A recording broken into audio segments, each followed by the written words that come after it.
حميم تنزيل الكتاب من الله العزيز العليم غافر الذنب وقابل التوب شديد العقاب ذي الطول لا إله إلا هو إليه المصير ما يجادل في آيات الله إلا الذين كفروا فلا يغررك تقلبهم في البلاد كذبت قبلهم قوم نوح والأحزاب من بعدهم وهمت كل أمة برسولهم ليأخذوه وجادلوا بالباطل ليدحضوا به الحق فأخذتهم فكيف كان عقاب وكذلك حقت كلمة ربك على الذين كفروا أنهم أصحاب النار الذين يحملون العرش ومن حوله يسبحون بحمد ربهم ويؤمنون به ويستغفرون للذين آمنوا ربنا وسعت كل شيء رحمة وعلما ويستغفرون للذين آمنوا ربنا وسعت كل شيء رحمة وعلما فاغفر للذين تابوا واتبعوا سبيلك وقهم عذاب الجحيم ربنا وأدخلهم جنات عدن التي وعدتهم ومن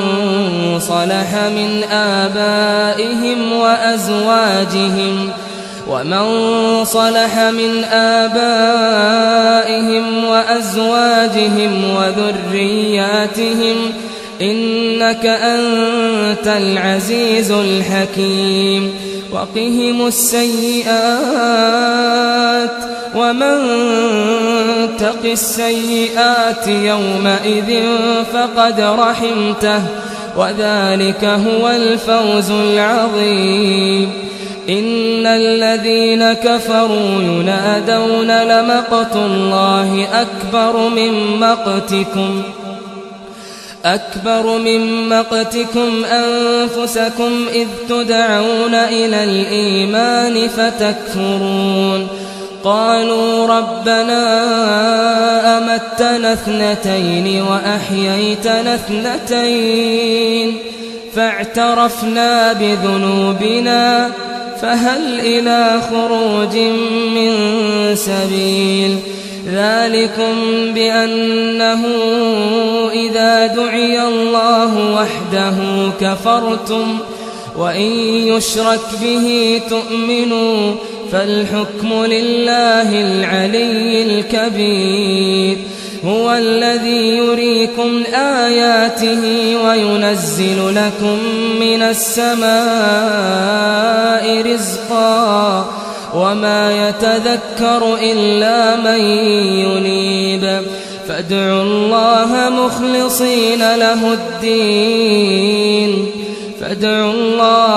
مخلصين له الدين ولو كره الكافرون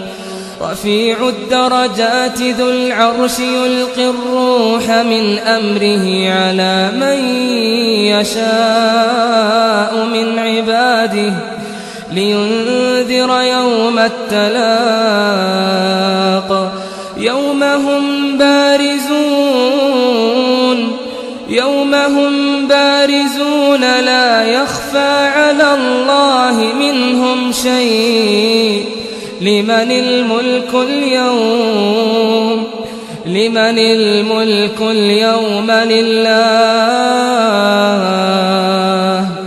لمن الملك اليوم لله الواحد القهار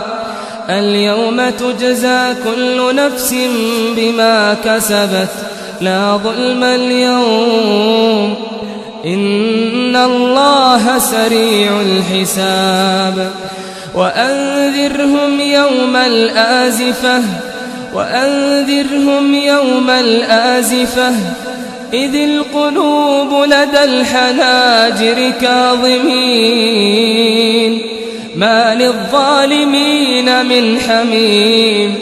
ما للظالمين من حميم ولا شفيع يطاع يعلم خائنة الأعين وما تخفي الصدور والله يقضي بالحق والذين يدعون من دونه لا يقضون بشيء إن الله هو السميع البصير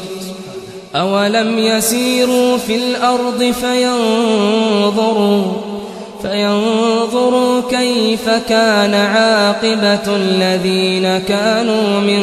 قبلهم كانوا هم أشد منهم قوة وآثارا في الأرض فأخذهم الله بذنوبهم وما كان لهم من الله من واق ذلك بأنهم كانت تأتيهم رسلهم بالبينات فكفروا فأخذهم الله إنه قوي شديد العقاب ولقد أرسلنا موسى بآياتنا وسلطان مبين إلى فرعون وهامان وقارون فقالوا ساحر كذاب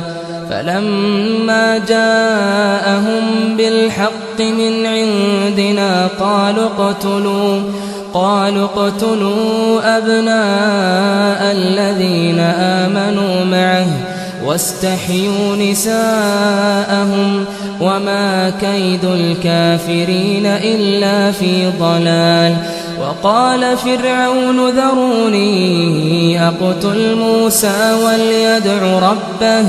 إني أخاف أن يبدل دينكم أو أن يظهر في الأرض الفساد وقال موسى إني عذت بربي وربكم من كل متكبر لا يؤمن بيوم الحساب وقال رجل مؤمن من آل فرعون يكتم إيمانه أتقتلون رجلا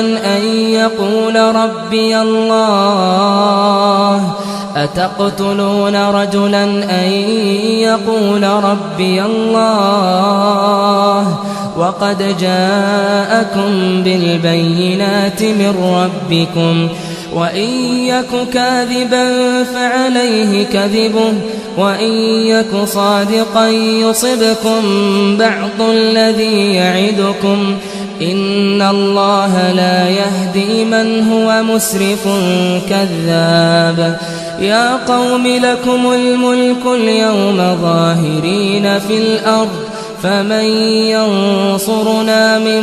بأس الله إن جاءنا قال فرعون ما أريكم إلا ما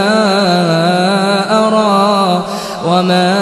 أهديكم إلا سبيل الرشاد وقال الذي آمن يا قوم إني أخاف عليكم مثل يوم الأحزاب مثل دأب قوم نوح وعاد وثمود والذين من بعدهم وما الله يريد ظلما للعباد. ويا قوم إني أخاف عليكم يوم التناد يوم تولون مدبرين ما لكم من الله من عاصم ومن يضلل الله فما له من هاد. ولقد جاءكم يوسف من قبل بالبينات فما زلتم في شك مما جاءكم به حتى إذا هلك قلتم لن يبعث الله من بعده رسولا كذلك يضل الله من هو مسرف مرتاب. الذين يجادلون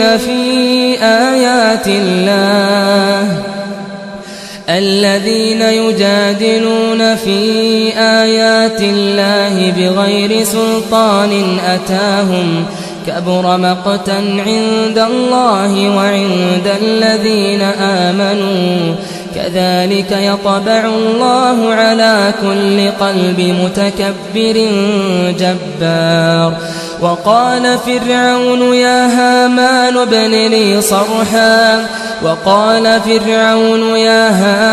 ابن لي صرحا لعلي أبلغ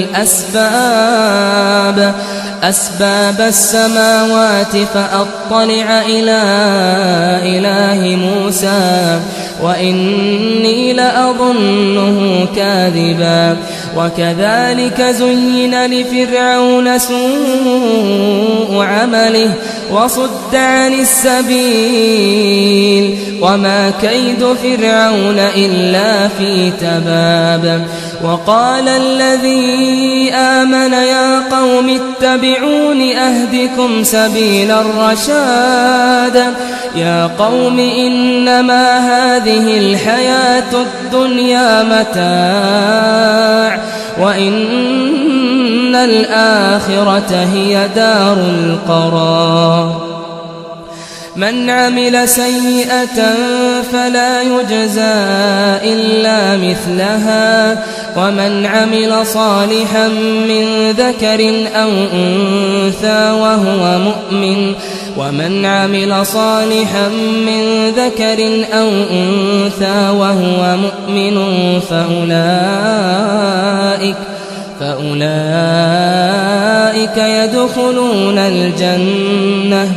فأولئك يدخلون الجنة يرزقون فيها بغير حساب. ويا قوم ما لي أدعوكم إلى النجاة وتدعونني إلى النار تدعونني لأكفر بالله وأشرك به ما ليس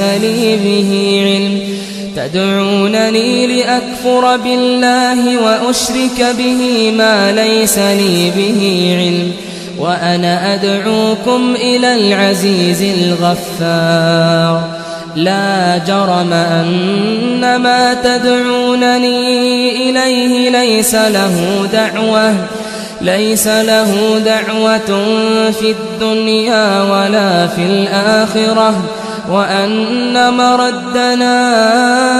إلى الله وأن المسرفين هم أصحاب النار. فستذكرون ما أقول لكم وأفوض أمري إلى الله إن الله بصير بالعباد. فوقاه الله سيئات ما مكروا وحاق بآل فرعون سوء العذاب. النار يعرضون عليها غدوا وعشيا ويوم تقوم الساعة أدخلوا آل فرعون أشد العذاب. وإذ يتحاجون في النار فيقول الضعفاء للذين استكبروا إنا كنا لكم تبعا فهل أنتم مغنون عنا نصيبا من النار قال الذين استكبروا إنا كل فيها إن الله قد حكم بين العباد وقال الذين في النار لخزنة جهنم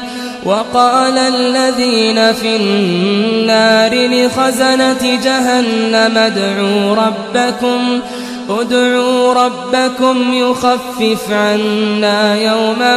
من العذاب وقال الذين في النار لخزنة جهنم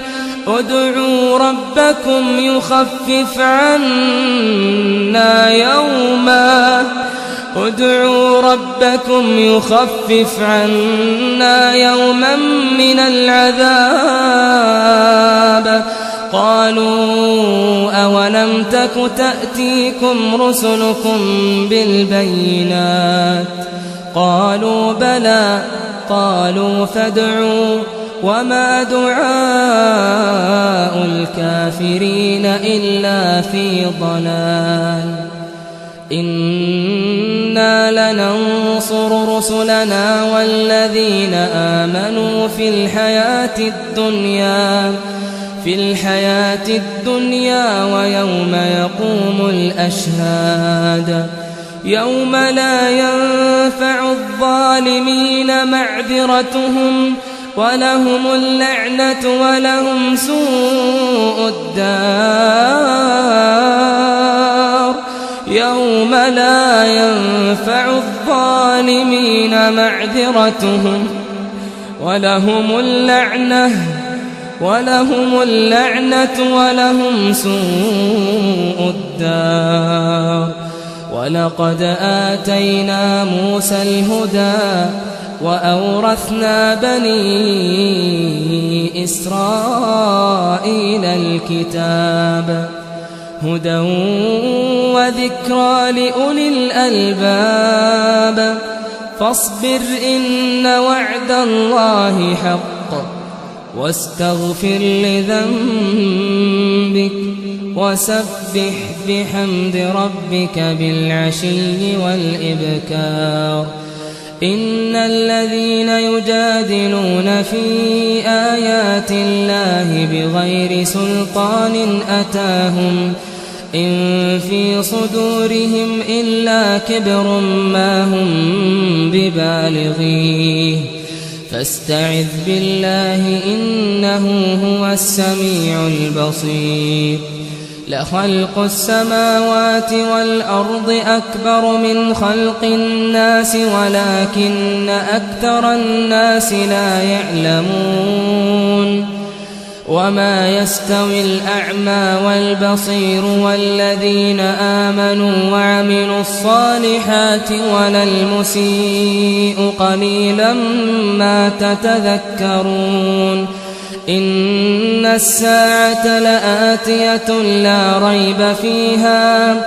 ولكن أكثر الناس لا يؤمنون وقال ربكم ادعوني أستجب لكم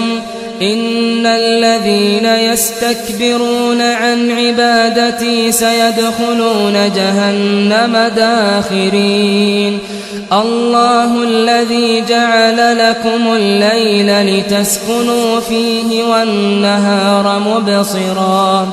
إن الله لذو فضل على الناس ولكن أكثر الناس لا يشكرون ذلكم الله ربكم خالق كل شيء لا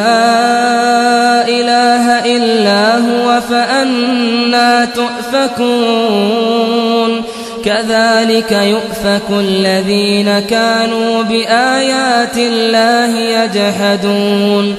الله الذي جعل لكم الأرض قرارا والسماء بناء وصوركم فأحسن صوركم ورزقكم من الطيبات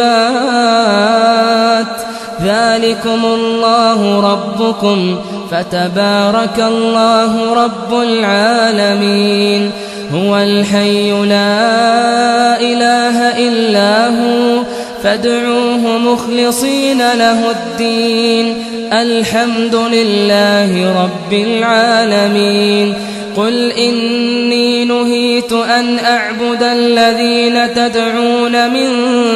دون الله لما جاءني البينات من ربي وأمرت أن أسلم لرب العالمين هو الذي خلقكم من تراب ثم من نطفة ثم من علقة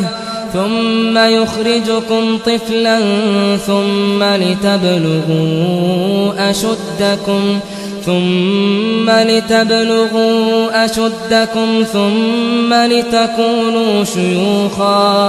ثم لتكونوا شيوخا ومنكم من يتوفى من قبل ولتبلغوا أجلا مسمى ولعلكم تعقلون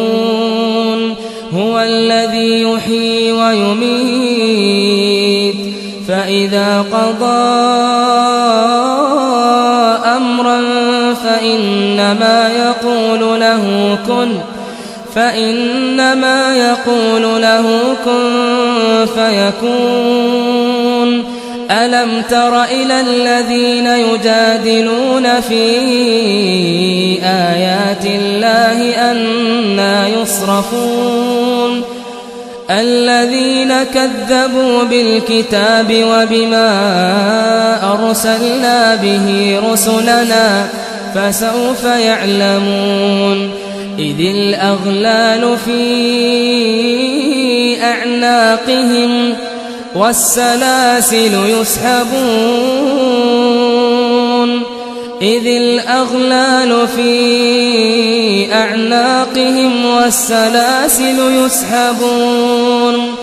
في الحميم ثم في النار يسجرون ثم قيل لهم أين ما كنتم تشركون من دون الله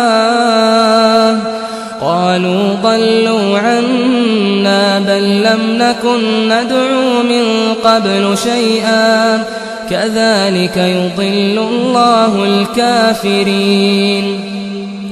ذلكم بما كنتم تفرحون في الأرض بغير الحق وبما كنتم تمرحون ادخلوا أبواب جهنم خالدين فيها فبئس مثوى المتكبرين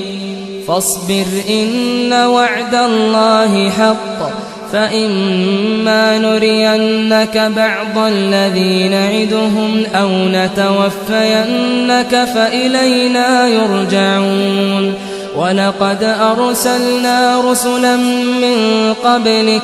منهم من قصصنا عليك ومنهم من لم نقصص عليك وما كان لرسول أن يأتي بآية إلا بإذن الله فإذا جاء أمر الله قضي بالحق وخسر هنالك المبطلون الله الذي جعل لكم الأنعام لتركبوا منها ومنها تأكلون ولكم فيها منافع ولتبلغوا عليها حاجة في صدوركم وعليها وعلى الفلك تحملون ويريكم آياته فأي آيات الله تنكرون أفلم يسيروا في الأرض فينظروا كيف كان عاقبة الذين من قبلهم كانوا أكثر منهم وأشد قوة وآثارا في الأرض فما أغنى عنهم ما كانوا يكسبون فلما جاءتهم رسلهم بالبينات فرحوا بما عندهم من العلم وحاق بهم ما كانوا به يستهزئون فلما رأوا بأسنا قالوا آمنا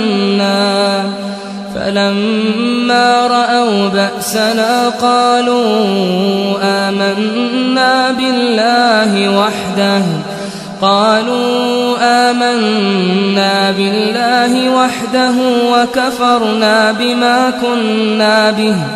وكفرنا بما كنا به مشركين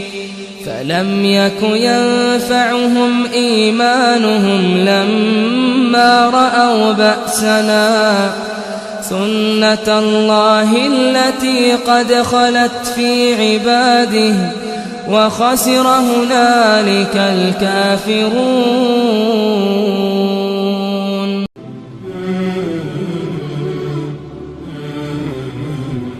حميم تنزيل الكتاب من الله العزيز العليم غافر الذنب وقابل التوب شديد العقاب ذي الطول لا إله إلا هو إليه المصير ما يجادل في آيات الله إلا الذين كفروا فلا يغررك تقلبهم في البلاد كذبت قبلهم قوم نوح والأحزاب من بعدهم وهمت كل أمة برسولهم ليأخذوه وجادلوا بالباطل ليدحضوا به الحق فأخذتهم فكيف كان عقاب وكذلك حقت كلمة ربك على الذين كفروا أنهم أصحاب النار الذين يحملون العرش ومن حوله يسبحون بحمد ربهم ويؤمنون به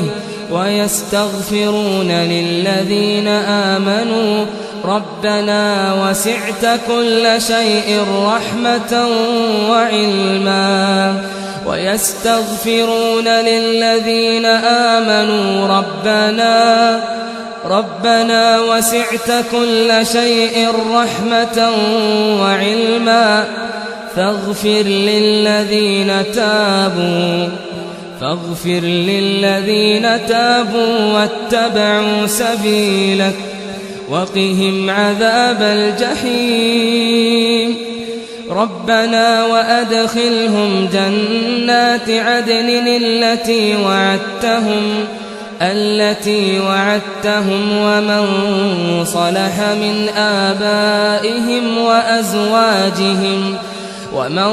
صلح من آبائهم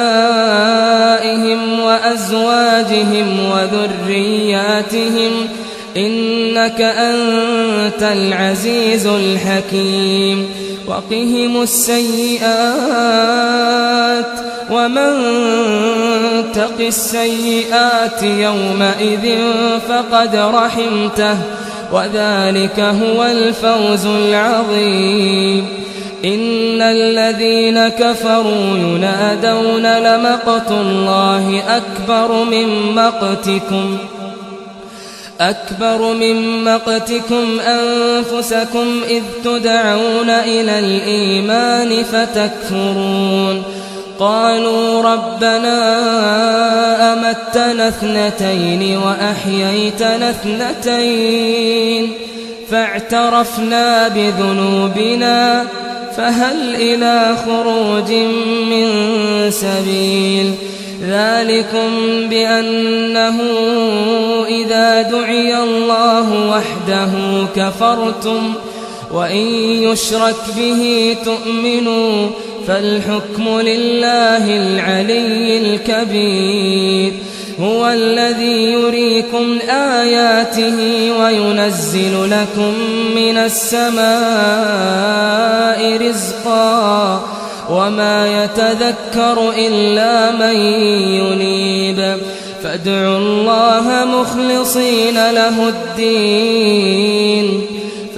الله مخلصين له الدين ولو كره الكافرون رفيع الدرجات ذو العرش يلقي الروح من أمره على من يشاء من عباده لينذر يوم التلاق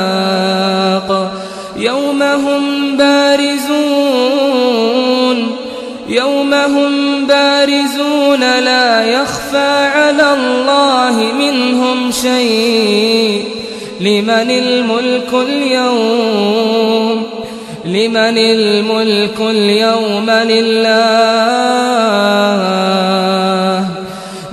الملك اليوم لله الواحد القهار اليوم تجزى كل نفس بما كسبت لا ظلم اليوم إن الله سريع الحساب وأنذرهم يوم الآزفة إذ القلوب لدى الحناجر كاظمين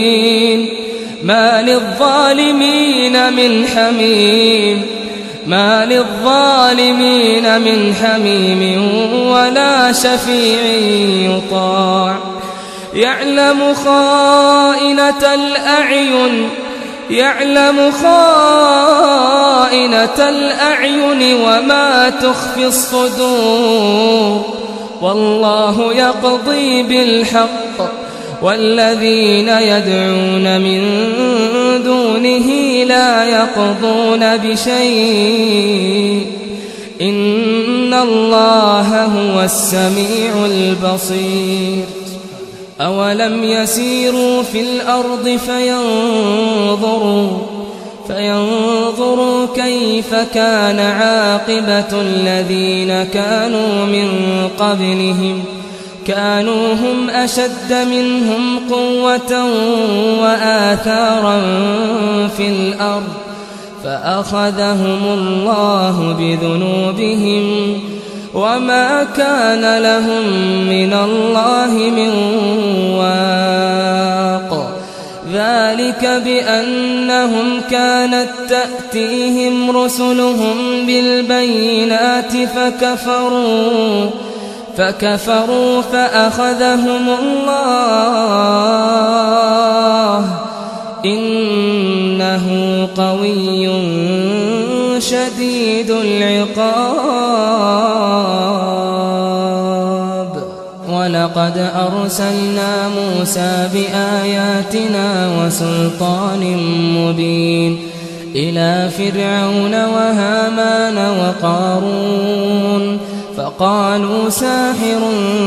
كذاب فلما جاءهم بالحق من عندنا قالوا اقتلوا أبناء الذين آمنوا معه واستحيوا نساءهم وما كيد الكافرين إلا في ضلال وقال فرعون ذروني أقتل موسى وليدع ربه إني أخاف أن يبدل دينكم أو أن يظهر في الأرض الفساد. وقال موسى إني عذت بربي وربكم من كل متكبر لا يؤمن بيوم الحساب. وقال رجل مؤمن من آل فرعون يكتم إيمانه أتقتلون رجلا أن يقول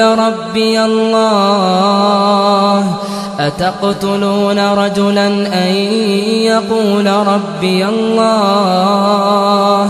وقد جاءكم بالبينات من ربكم وإن يك كاذبا فعليه كذبه وإن يك صادقا يصبكم بعض الذي يعدكم إن الله لا يهدي من هو مسرف كذاب. يا قوم لكم الملك اليوم ظاهرين في الأرض فمن ينصرنا من بأس الله إن جاءنا. قال فرعون ما أريكم إلا ما أرى وما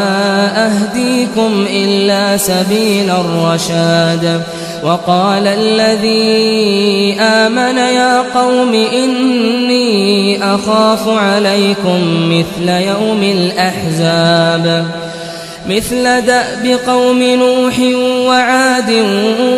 وثمود والذين من بعدهم وما الله يريد ظلما للعباد. ويا قوم إني أخاف عليكم يوم التناد يوم تولون مدبرين ما لكم من الله من عاصم ومن يضلل الله فما له من هاد. ولقد جاءكم يوسف من قبل بالبينات فما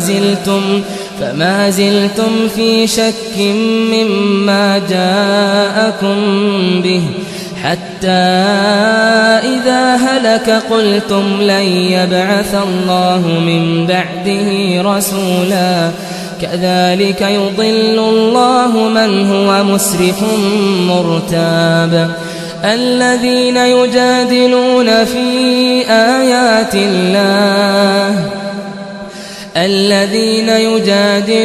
في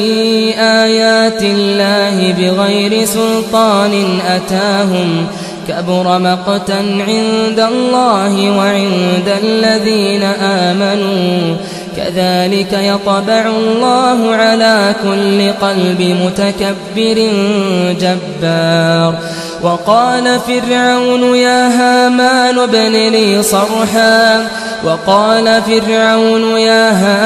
ابن لي صرحا لعلي أبلغ أسباب السماوات فأطلع إلى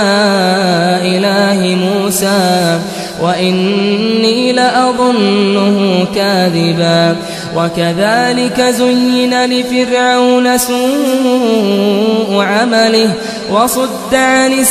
السبيل وما كيد فرعون إلا في تباب. وقال الذي آمن يا قوم اتبعون أهدكم سبيل الرشاد. يا قوم إنما هذه الحياة الدنيا متاع وإن الآخرة هي دار القرار. من عمل سيئة فلا يجزى إلا مثلها ومن عمل صالحا من ذكر أو أنثى وهو مؤمن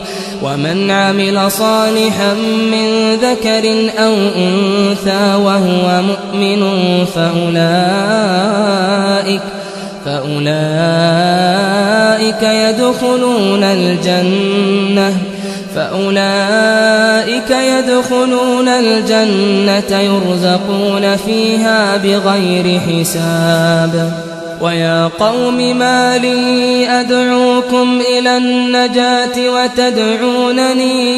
إلى النار تدعونني لأكفر بالله وأشرك به ما ليس لي به علم تدعونني لأكفر بالله وأشرك به ما ليس لي به علم وأنا أدعوكم إلى العزيز الغفار لا جرم أن ما تدعونني إليه ليس له دعوة في الدنيا ولا في الآخرة وأن مردنا إلى الله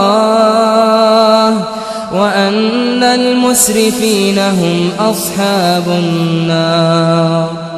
فستذكرون ما أقول لكم وأفوض أمري إلى الله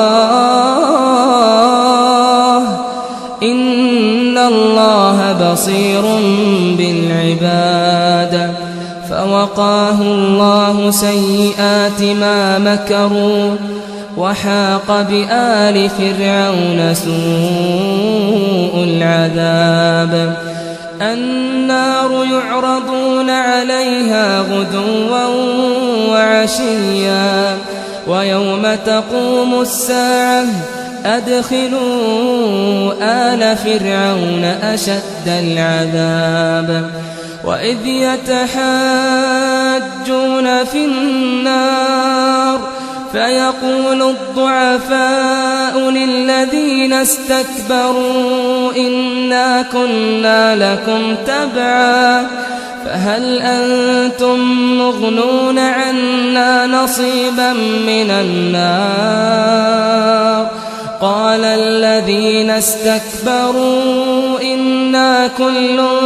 فيها إن الله قد حكم بين العباد وقال الذين في النار لخزنة جهنم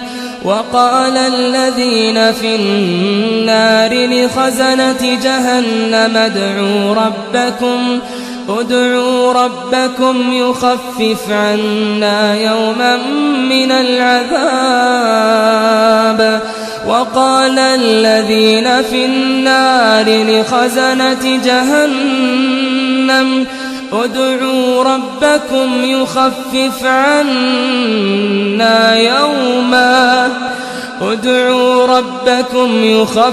عنا يوما من العذاب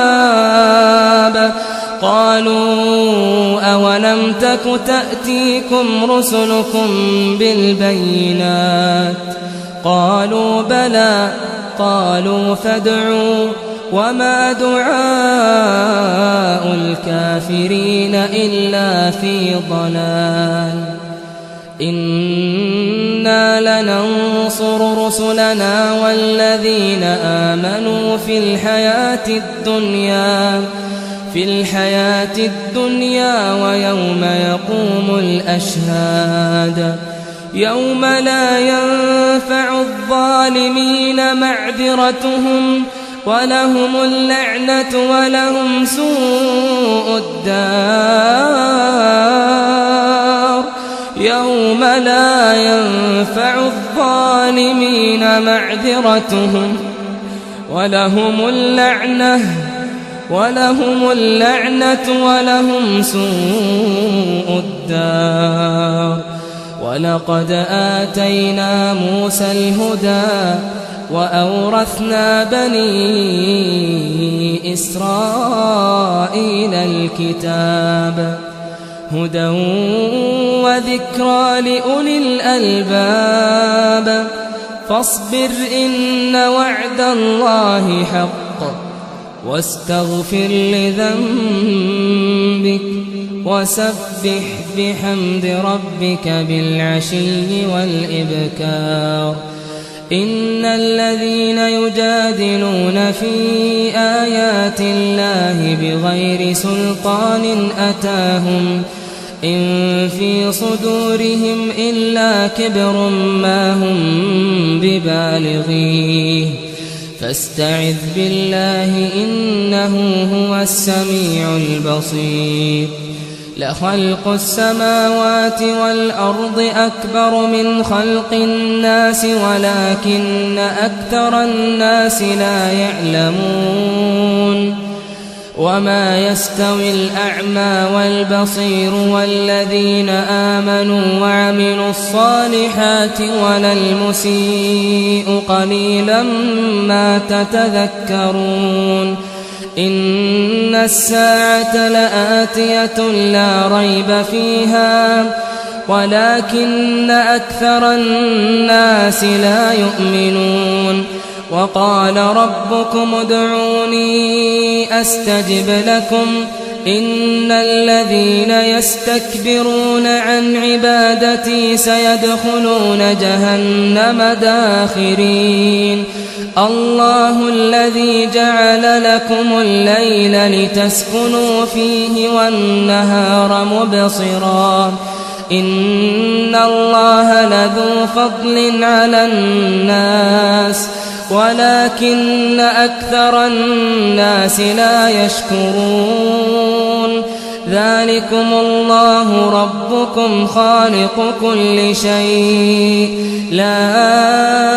إله إلا هو فأنى تؤفكون كذلك يؤفك الذين كانوا بآيات الله يجحدون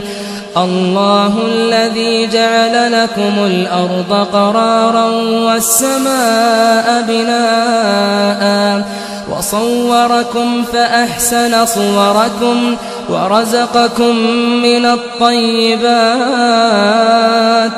ذلكم الله ربكم فتبارك الله رب العالمين هو الحي لا إله إلا هو فادعوه مخلصين له الدين الحمد لله رب العالمين قل إني نهيت أن أعبد الذين تدعون من دون الله لما جاءني البينات من ربي وأمرت أن أسلم لرب العالمين هو الذي خلقكم من تراب ثم من نطفة ثم من علقة ثم يخرجكم طفلا ثم لتبلغوا أشدكم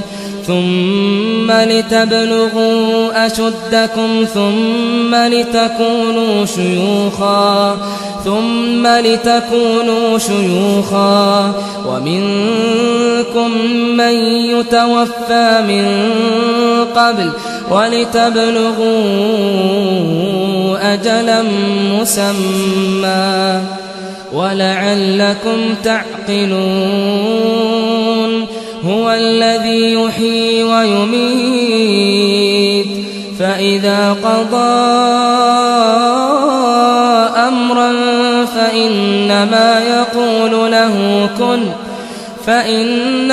يقول له كن فيكون ألم تر إلى الذين يجادلون في آيات الله أنى يصرفون الذين كذبوا بالكتاب وبما أرسلنا به رسلنا فسوف يعلمون إذ الأغلال في أعناقهم والسلاسل يسحبون إذ الأغلال في أعناقهم والسلاسل يسحبون في الحميم ثم في النار يسجرون ثم قيل لهم أين ما كنتم تشركون من دون الله قالوا ضلوا عنا كلا بل لم نكن ندعو من قبل شيئا كذلك يضل الله الكافرين ذلكم بما كنتم تفرحون في الأرض بغير الحق وبما كنتم تمرحون ادخلوا أبواب جهنم خالدين فيها فبئس مثوى المتكبرين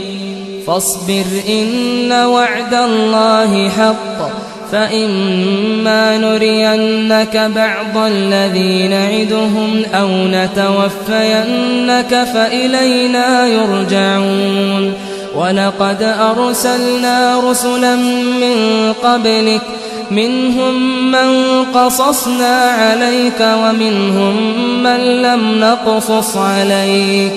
وما كان لرسول أن يأتي بآية إلا بإذن الله فإذا جاء أمر الله قضي بالحق وخسر هنالك المبطلون الله الذي جعل لكم الأنعام لتركبوا منها ومنها تأكلون ولكم فيها منافع ولتبلغوا عليها حاجة في صدوركم وعليها وعلى الفلك تحملون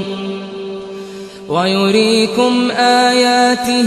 فأي آيات الله تنكرون أفلم يسيروا في الأرض فينظروا كيف كان عاقبة الذين من قبلهم كانوا أكثر منهم وأشد قوة وآثارا في الأرض فما أغنى عنهم ما كانوا يكسبون فلما جاءتهم رسلهم بالبينات فرحوا بما عندهم من العلم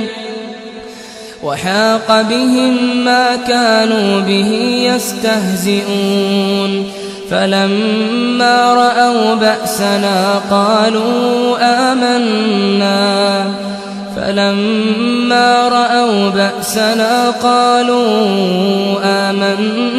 بالله وحده